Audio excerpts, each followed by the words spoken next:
Yes, folks, it's time to finally say Chalo Delhi. We've waited for venue number 4 and here it is. Mumbai is done, Chennai is done, Ahmedabad is already in play. It's time for our 4th venue for the 2021 season and this is the fixture we have for you. Chennai taking on Hyderabad, two teams who have enjoyed the better side of results at this particular venue. And that's where we're going to be heading. Welcome to Cricbuzz Live, brought to you in association with our fantasy partner, My 11 Circle. Well, it's a top versus bottom clash in a sense. Chennai win, they go absolutely to the top of the table. Hyderabad need to try and throw that wooden spoon firmly into a waste bin, the closest they can find. Whether or not they'll be able to, let's join our wonderful friends on the show, Harsha Bhogle and Joy Bhattacharjya. Harsha, it's top versus bottom, not something we'd always say every year because this is not a team used to being at the bottom, Hyderabad.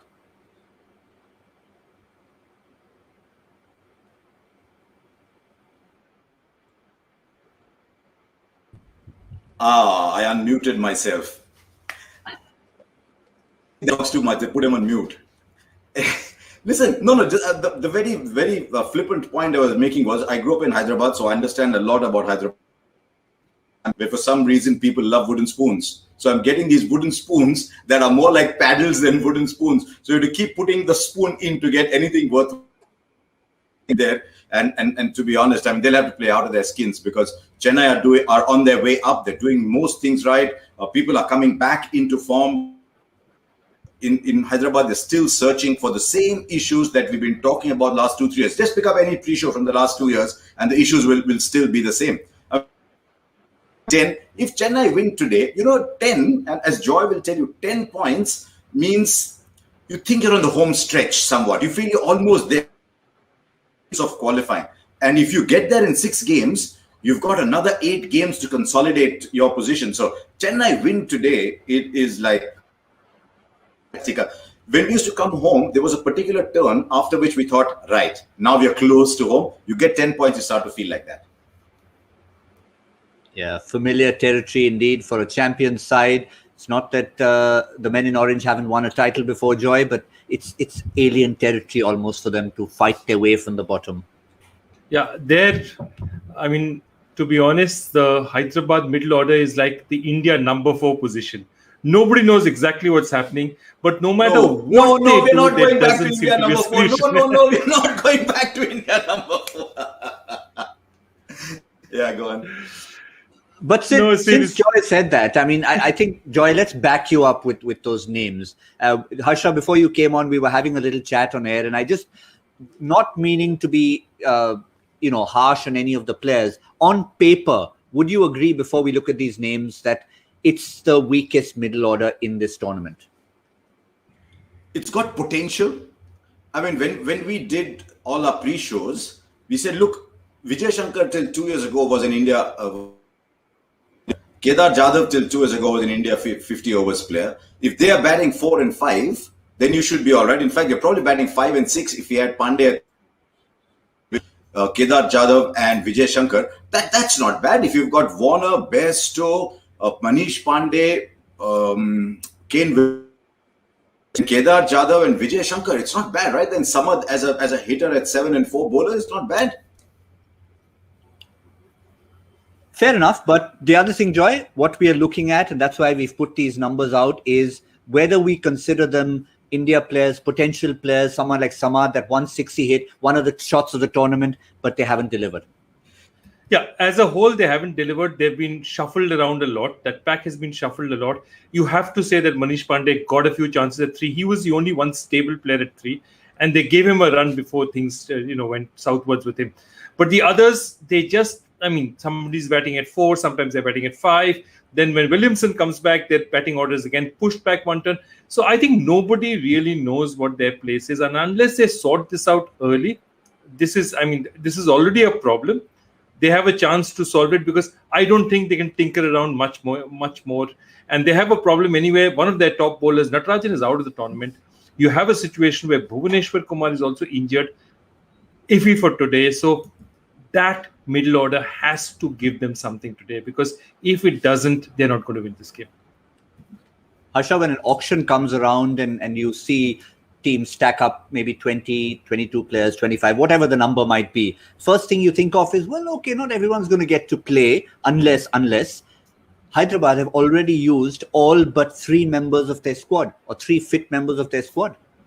I mean, that is incredible. You look at Hyderabad, and what is the image of Hyderabad that comes in your mind? The image of Hyderabad that comes in your mind, Modi, Trevor Bayliss, VVS Lakshman, David Warner, been around forever in that side, settled opening pair, Warner, Bairstow, Williamson, the solid. These are the image.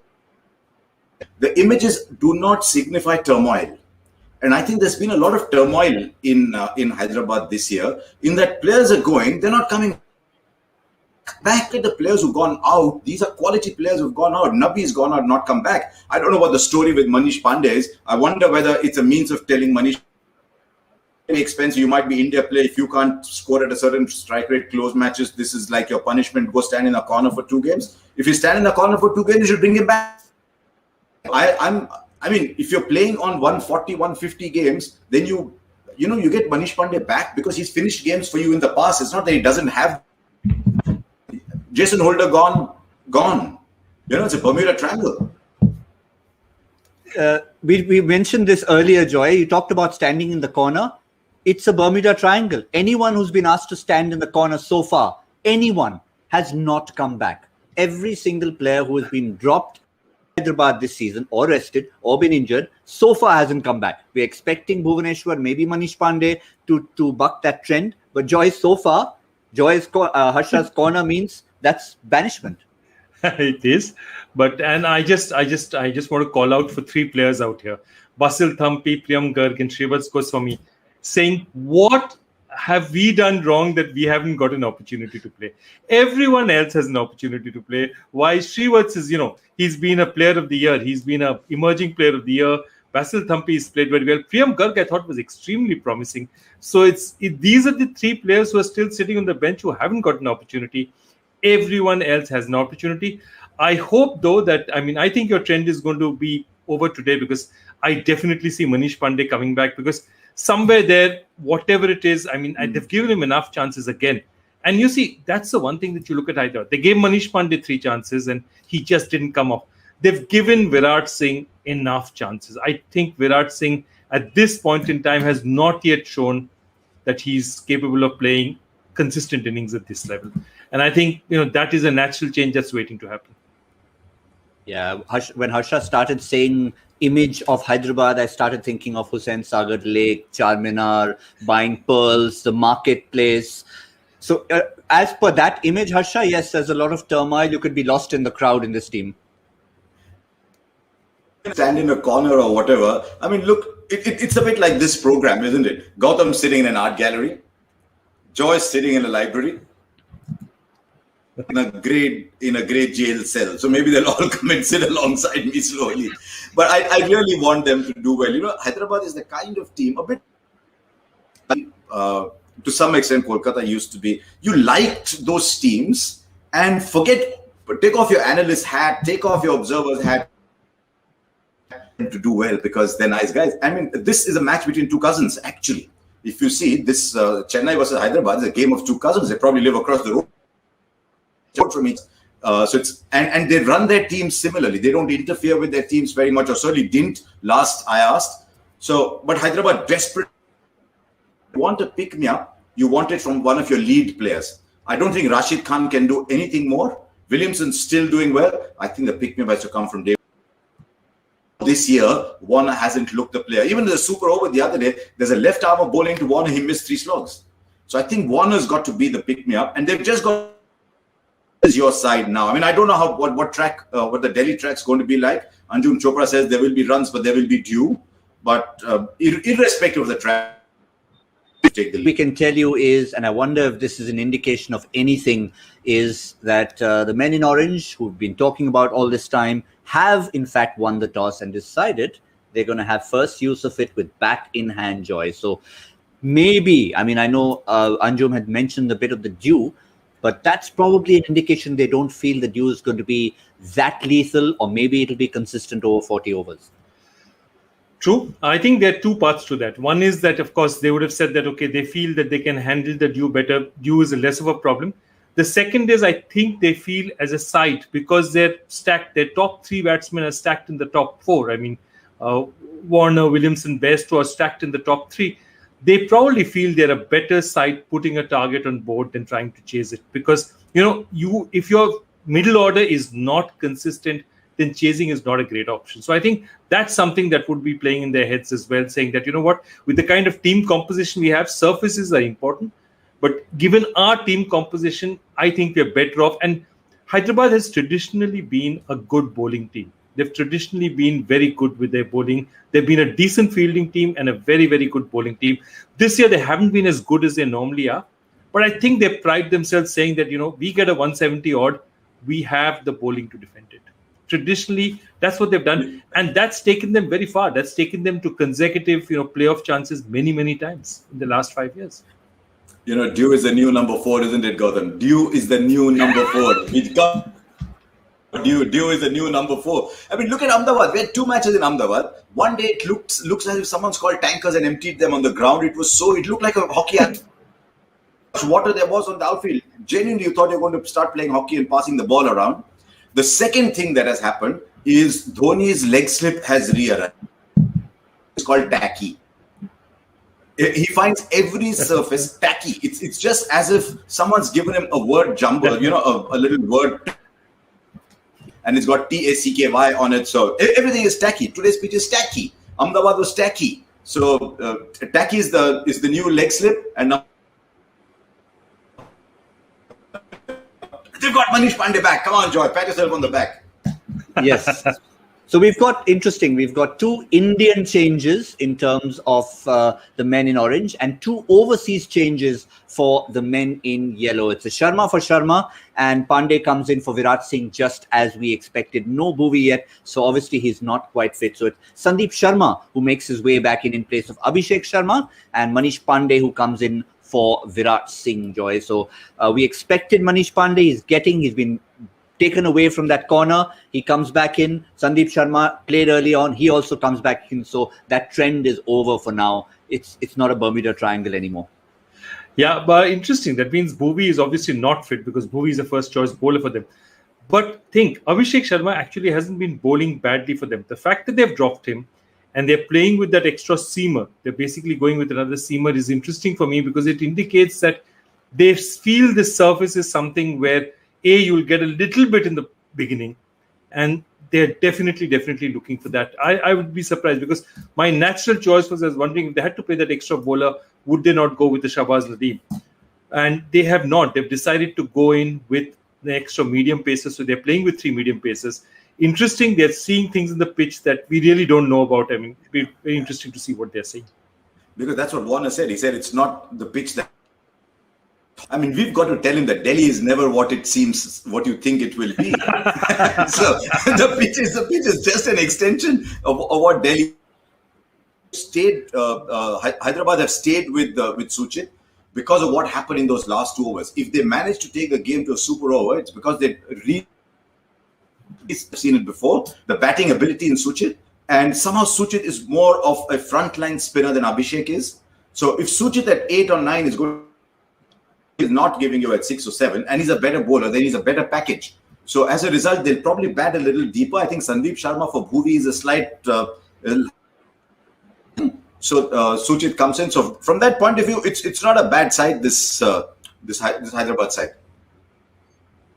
But let's stay with the one change that we've been talking about, and Manish Pandey and comebacks, because maybe they feel just mentally, if you've given him a rap on the knuckles, sent him away for a couple of games, he can replicate what happens in 2019. Because there too, he started the season not very well. Have a look at that. 5 innings, 54 runs at an appalling average and a strike rate under 100. See what happens when he comes back, Joy. Yeah, Manish Pandey. I have dealt 1 season with Manish Pandey, and he is an amazing character. Because as I said, very few people are as pure athletes as he is. And he has that ability to come back. Manish Pandey is another person. They speak about this about Michael Jordan, and we were discussing this the other day, Gautam, that Michael Jordan needed to get angry. He'd find a reason, very trivial reason also, to get angry to raise himself up the game.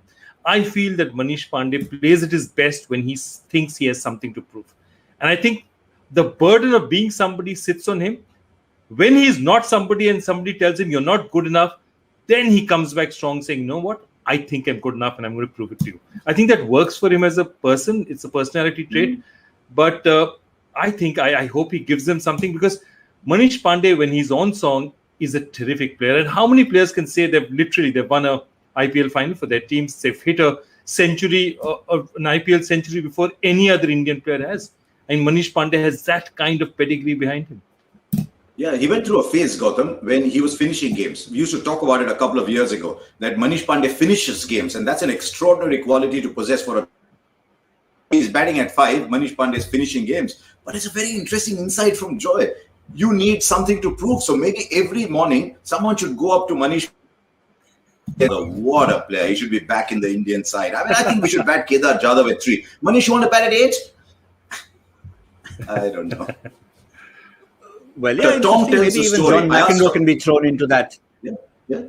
I asked Tom Moody once, and he talked about Parthiv Patel, and he said he got his various incarnations. Parthiv is a time traveler. He should have been in the Mahabharata. He's a time traveler of the tournament. He's been everywhere. So when Parthiv was in Hyderabad, player, you're not delivering. Thank you very much. We're letting you go. And he got very angry. And he said, this is the reason we are letting you. We are not picking you in the side. Back, he was a different player. So let's see if Manish Pandey is a different player when he comes back. Smallish boundaries at the Kotla. But as we said, if Warner said it's not the track that we thought, staring a bit at the unknown. Yeah, well, it's always good to get these little insights, these little stories, try and discover a side of a player which is off the field. Well, we've had a couple of left field changes for Chennai as well. As I said, 2 Indian changes for the men in orange, 2 international changes, 2 overseas changes. Not often we see that. Lungi Sani and Giri comes back. Moin Ali, of course, was the man in form for them. So he pushes his way back into the side. The 2 men who miss out, DJ Bravo and Imran Tahir. Tahir finally managed to make it into that 11. But interesting, because they're not going to get necessarily that kind of turn from Ali. So if this is the kind of surface that does afford you turn, then they're missing out on Imran Tahir. But obviously, they have studied it and made the changes, Joy. Yeah, they studied it and made the changes. Ngidi was a natural choice because I think at the position that Bravo was batting on, they felt probably that they didn't need his batting with the kind of performances that they're getting in their top and middle order. They felt that they didn't need the cushion of batting. They can afford to bat till number 10 instead of number 11, which is what they've literally been doing. But I think the other change for me, Moeen Ali coming back and Tahir not playing tells you something. Moeen Ali, I know they want him back because they feel that he and Sam Curran and these young players are the players who are going to make a difference. They're going to revitalize this side to actually move towards the championship. But Tahir is a champion in pitches that, assist a bit of spin. So it's a big call to make. And obviously they've thought this through. They obviously haven't seen enough on the surface. Now, 2 captains are telling you that both captains seem to think this pitch will not turn as much as we think it will. So that's interesting for me. That's really interesting because this is not the Firozshah Kotla that we think about when we sort of go back in our mind. Really, if Imran Tahir had to play, he would have had to play for Ngidi. I think they like Moeen Ali very much. He brings so much to the side at number 3. Remember what was happening to Chennai last year? Chennai last year were playing out, but they were sort of playing for lunch. First morning of a test match. They did that virtually every game. We're very solid. 39 for 2 of 10 overs or something. 39 for 1 in. Moeen Ali has brought that freedom to the top order. So they love Moeen Ali at the top. He's played a very big part. He might not have got a 70-80, but those 25-30s, big part. So they like Moeen Ali. They like Sam Curran. And they like, who's the other third person I was talking about? Faf at the top. How much grief Alan Wilkins has been giving me, saying it's Faf. Go that, he says Faf. Okay, so I'm going to say Wilco Faf. So that really leaves only one overseas spot, and the fact that Dhoni, who loves Bravo, is willing to leave out Bravo, means that maybe in the IPL maybe in the tournament, we are seeing a sunset of a great player.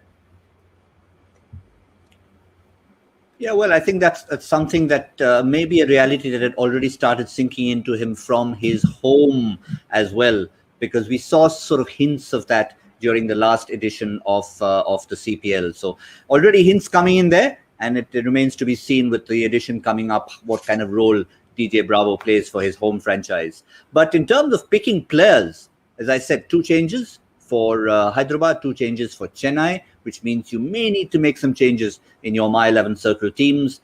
Get it in. 11 is all you need to choose. Very important who you pick as captain and vice captain. And in addition to this little reminder, we have our 3 My 11 Circle smart picks for you. We've gone through numbers. Sometimes it's head-to-head records. Sometimes it's just a love of a particular ground.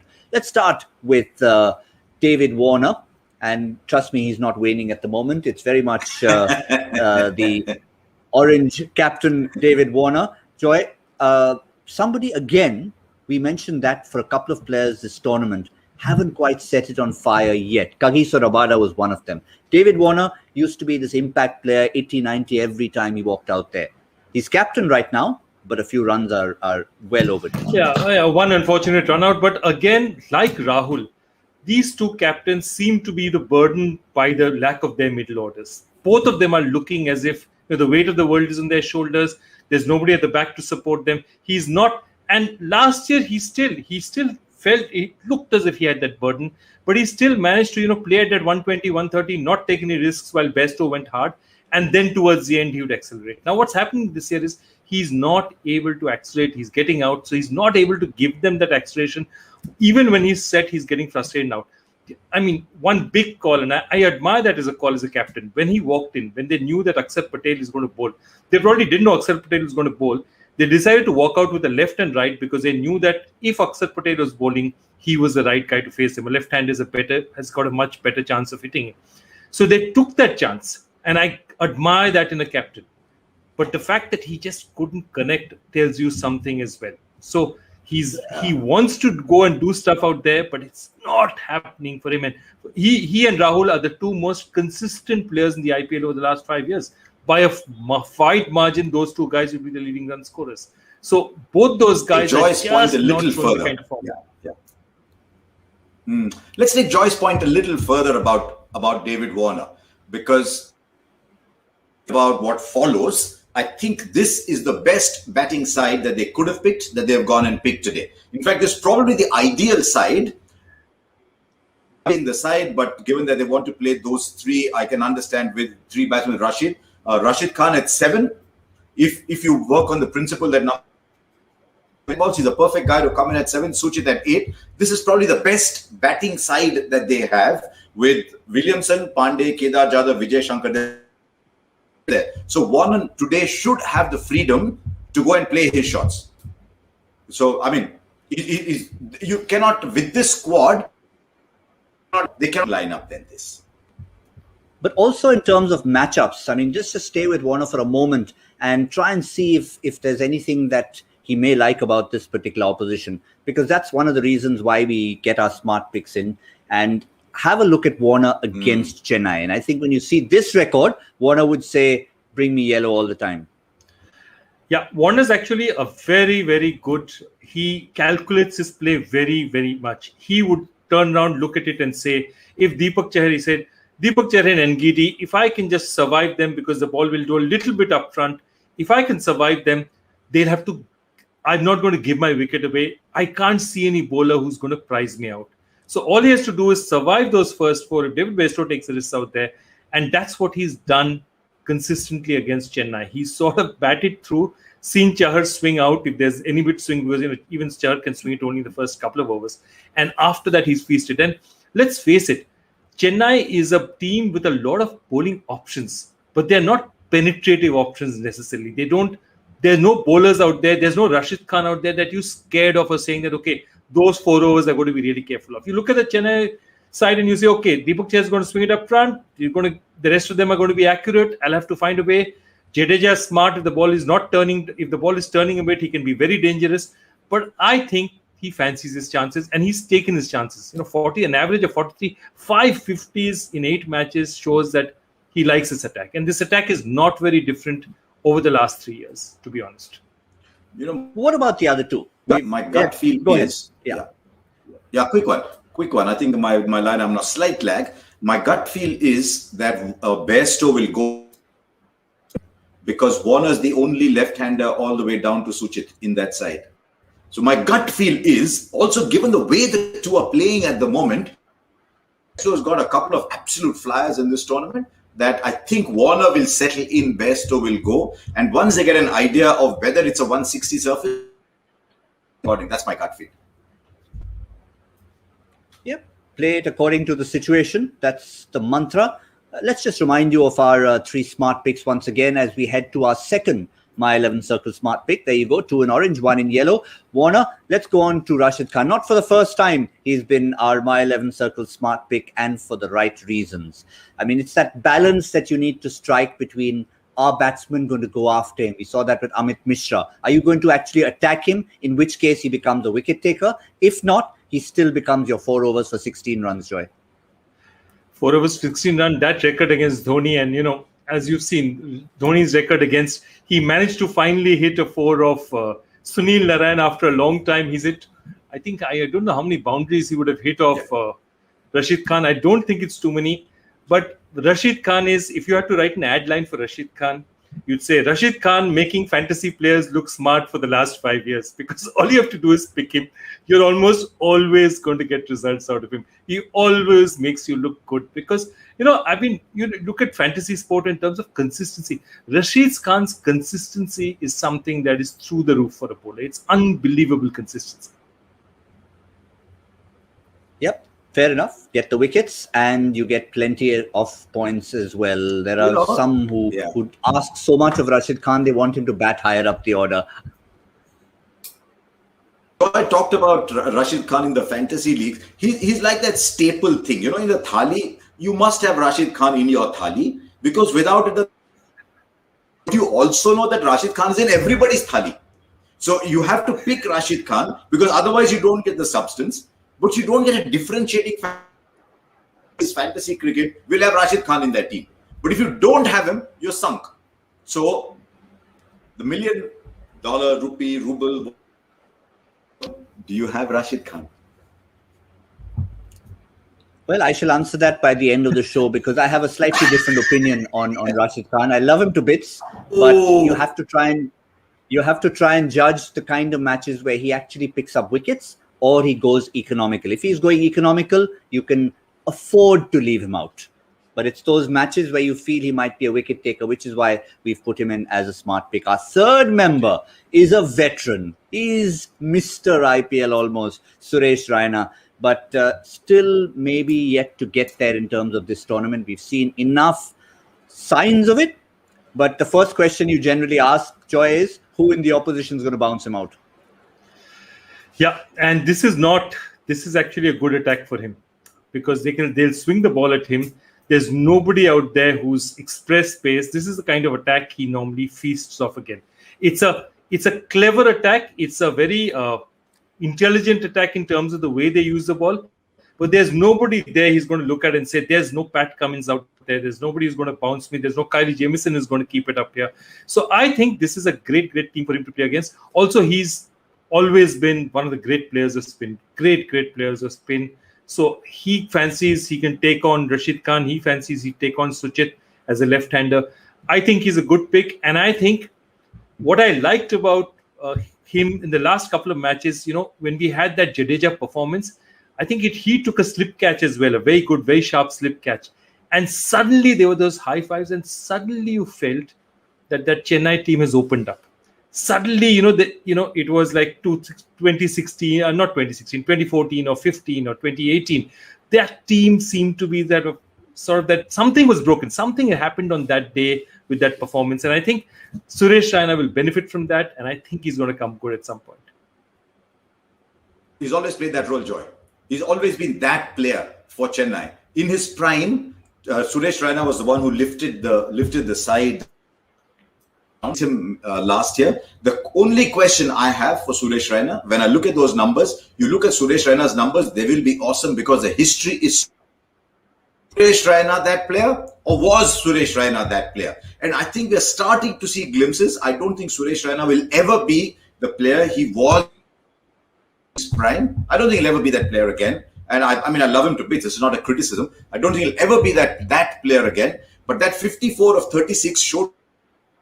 But even if he plays the 24 of 18 in this lineup, because there's Sam Curran, because there's Jadeja to come, 4 of 18, Moin is doing well. They've got Thakur Chahar to slog at the end. Even if he plays the 25 of 18 innings, that's still okay, I think, for. Well, fair enough. That's what we're expecting. And that's the reason why we are saying even a 24 of 18 is very valuable in terms of your points. Those are our 3 My 11 Circle smart picks.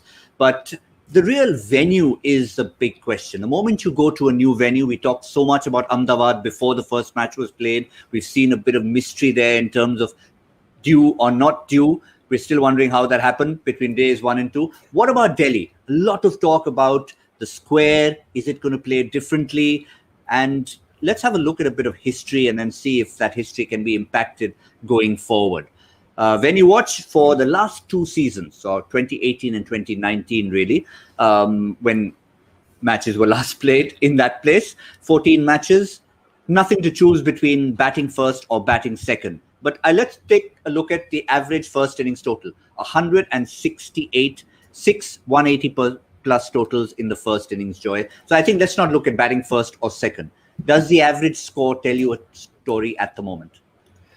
I think the average score is a little below par, which it was and has always been in Delhi. Delhi has not been an easy surface to bat, but also Delhi's been a small ground. So it makes up for it a bit, but it's still, I think, a subpar ground in terms of scoring. I mean, anyone who's used to batting at the Chinnaswamy will not enjoy Delhi, or smaller grounds will not enjoy Delhi. But the interesting thing that you're saying, 7 batting first, 7 batting second. Traditionally, what's happened in Delhi is early on in the season, teams have chosen to bat second. Later in the season, teams have chosen to bat first, because Delhi has this thing that by the time you go to May and the pitches start getting tired, batting first is a better option.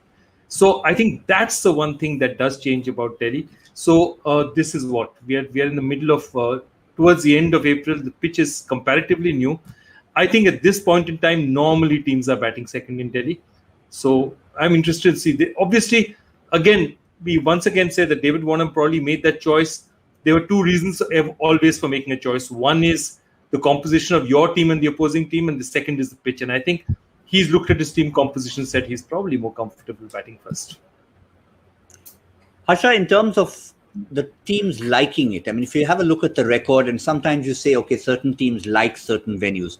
Can we read too much into it? 6-2 in favor, 1 lost. Hyderabad 6-2 in favor. Could it even be maybe the Delhi side of that time? Because in most of these cases, it would be Chennai, if they played in Delhi, would be against Delhi. Could it be a reflection on Delhi at the time? It could, but the cousins went to the same school, you see. So they have a similar record there, 6-2. But you're absolutely right. I was looking at the 1K day, and they had skewed records at the 1K day, largely because they were playing against Mumbai, who were very good at year where Rajasthan, Mumbai, everyone won all their home games. And that is where the word that we shall not use came up, right? That word, fortress. Okay, so it's been a while since we've used it. There are no fortresses now. Everyone's moved out of their home. But it could well Delhi were in their daredevil's avatar when they were sort of diffident side. Teams are going there and winning. So you're absolutely right. Well, be a reflection of who they were playing against. Slow, low. Everyone makes fun of Delhi, but I still go back to 1 year surfaces. And I know that was back to 12, 13, and we can't really go that far back in history. The only reason I bring that up is it is Delhi. No, one day the chief minister's head, one day the lieutenant governor's head, one day someone else's head, one day Gurgaon is doing well, one day Noida is leading. You never know what happens in Delhi. So the other thing, of course, is Delhi has a huge responsibility towards this tournament. If Delhi delivers a COVID-free tournament, that will be great for the tournament. Yeah, certainly you'd keep a close eye on it from across the border. But in terms of the matches, again, in terms of the evening games, if apparently there's not that much dew, may not make such a difference. But there are 2-day games. That's the one, Mumbai, Rajasthan, Rajasthan, Hyderabad. So the first 2 games Rajasthan end up playing in Delhi are both day games. That's the 2 we've highlighted, the rest all day night. These 2 teams play 4 games each, the 2 teams playing tonight. So that's another factor to keep an eye out for. That's the schedule, new venue. That's what we're looking forward to, Joy. It's over to you now. It's quiz time. Okay, I like this question. Current affairs, should I say? No, I won't say anything. Okay, this Indian cricket made his debut in the same test as a player who later made a one-day international record. Not necessarily in the same team. And one of his teammates in that test had made his debut before this cricketer was born. So that's obviously a bigger hint that, you're making a debut and you're playing with the cricketer who's made his debut before you were born. Okay, name the cricketer. So a guy who held an ODI record for a while, maybe in your team, maybe in the other team, and the second guy was born before you, made his debut before you were born. Just who is this cricketer? And no, I'm not going to give you any hints. Okay, no more hints. I love questions like this that actually set you thinking, figuring, looking from different eras, ages. It's love. You already sent Harsha into another zone. He's starting to think. He's starting to try and figure it out. But don't give anything away. This is a fascinating one. It's not one of those where you just pick up a number and try and get it. But this is like try and do it. Yeah, but this is like Joy saying T20 debut, 6 ODIs and 60 tests. How much fun I've had asking that question to a lot of people. The Jeff Wilson question, remember? So I'll think this through. I'll think about it. Yeah, it's going to be. Hopefully, it's many more down there. I think we put a lot of pressure on Joy because questions like that particular one was enjoyed so much. We said, Joy, I'm sorry. Once you've raised the bar, it cannot come down any further this time. But look at him grin. Extra pressure. Joy Joy is like one of those MasterChef and says, wow, he is grinning like, you know what? I've sent this great question, man. He's so happy with his own question. Look at him. That's what you do, Joy. But while you're smiling, can you conjure up another dish, the number for the men in orange at the end of 20 overs, and see if it's palatable? I think I like what they're doing. I'm going to go with 189. I'm just going to go. I think they're going to go hard. Yeah. Vivian Richards with Michael Holding partnership. 189 करे तो बगारा बैंगन बिरयानी मिर्ची का सालन आपको 189 करे तो नाच लेंगे वरना फील्डिंग वाली जरूरत ही नहीं है 189 करे तो मैं बोल रहा हूँ 167. Ayo, I was that's the kind of territory I was wanting to go down. Now do I go even lower or do I slot in between? Say 160. We'll fight for that position. We'll fight for that. 159. I'll go 159. 159, okay. Which is a huge gamble with the short boundaries. I'm taking a chance here. You bowl anything short there, bang, 6. We feel very bad when you do this, Gautam. Take the number that you want. Don't worry. No. I wanted it. Don't worry. Fine. I'm very happy with it. Trust me, because new venue, we're tending to go high. And what's happening in newer venues is we're starting on day one with slightly lower scores. So I'm using that logic. They're finding their feet and I'm sticking to 159. It could even be lower than that. So let's have a look. We've got 3 very different kind of scores. We've had lots of fun on the show as always. Let's give you a quick reminder for this kind of banter, for conversation, for value adds, interviews, analysis, the place to go. Not only our show, but Cricbuzz Plus. Subscribe, join us all there. And as one of the many offerings you'll have is a series called Cricbuzz in Conversation with Harsha, which we've seen in season 1. If you liked it, well, you'll love season 2. So look forward to that as well on Cricbuzz Plus. And for now, we'll leave you with a reminder that 10th over Cricbuzz Combox will be back. And we'll all be back in the mid-show on Cricbuzz Live, brought to you in association with our fantasy partner, My 11 Circle. Thank you, gentlemen.